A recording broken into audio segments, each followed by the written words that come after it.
প্রচলিত একটি কথা আছে না যে লাভের গুড় পিঁপড়ায় খায়। মোটামুটি সবাই এটা শুনছেন। আসলে এখন আর গুড়ের ব্যবসা তেমন কেউ করেও না, পিঁপড়ায় খায় না। বাট এখনকার প্রফিট খেয়ে ফেলে ফেসবুকের বুস্টিং আর ডলার।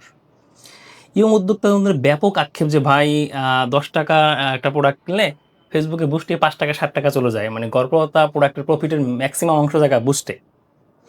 এজন্য অনেক তরুণ উদ্যোক্তা ১ম এ যে স্বপ্ন যে আশা নিয়ে ব্যবসা শুরু করেন, একটা সার্টেন টাইমের পরে বুস্ট খরচ আর ফেসবুক প্রোডাক্ট পড়ে থাকা সব মিলে হিমশিম খায় এবং অনেকে ব্যবসা বন্ধ করে দেন, আবার নতুন চাকরি খোঁজেন। তো সমাধান কি ভাই? সমাধান তো অবশ্যই আছে। অ্যান্ড ফেসবুকে আমি ফোন দিতে বলতে পারি না যে ভাই বুস্ট খরচ তুমি কমিয়ে দেবা। আপনি বলতে পারেন না বা শাহবাগী আন্দোলনও করতে পারেন যে বুস্ট খরচ কমাতে হবে, কমাতে হবে। কিছু কাজে আসবে না। এটা আপনার কন্ট্রোলের বাইরে। So control the controllable. যেটা আপনার কন্ট্রোলে সেটা আপনি কন্ট্রোল করেন। সেটি কি?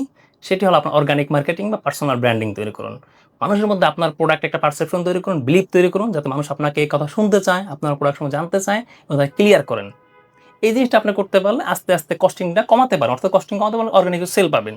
এখন এটা অনেকভাবে করা যেতে পারে। কনটেন্ট মার্কেটিং লেখার মাধ্যমে করা যেতে পারে, ইমেজের মধ্যে করা যেতে পারে, ভিডিওর মাধ্যমে করা যেতে পারে। এটা ভালো। এখানে ফেসবুকে কস্টিং লাগবে না। কিন্তু বাট আবার একটা সমস্যা হলো আমাদের ইয়ংদের মধ্যে, লোকে কি বলবে? ভাই বিশ্বাস করেন লোকের আপনাকে নিয়ে ভাবার মতো সময় নেই। বিশেষ করে ঢাকা শহরের লোকের সময় নাই। প্রত্যেক লোক সকাল থেকে সন্ধ্যা পর্যন্ত তারা বাসা ভাড়া কিভাবে দিয়ে, ফ্যামিলি খরচ কিভাবে চলে হিমশিম খাচ্ছে ঢাকা শহরের লোকজন। সো আপনাকে নিয়ে ভাবার মতো সময় নেই। সো আপনি এটা ভুলে গিয়ে এই অর্গানিক মার্কেটিং কনটেন্ট তৈরি করুন। আস্তে, আস্তে বুস্ট খরচ কমান যাতে আপনি একটা সার্টেন ব্যবসা তৈরি করতে পারেন। এটি যদি না করতে পারেন আপনার ব্যবসা বন্ধ হবে, অন্য কারো লাভ ক্ষতি হবে না। সো আপনার ব্যবসা টিকাইতে চাইলে, বুস্ট খরচ মিনিমাইজ করতে চাইলে লোকে কি বলবে সেটা ভুলে গিয়ে আস্তে, আস্তে বিভিন্ন অর্গানিক কনটেন্টে ফোকাস করুন।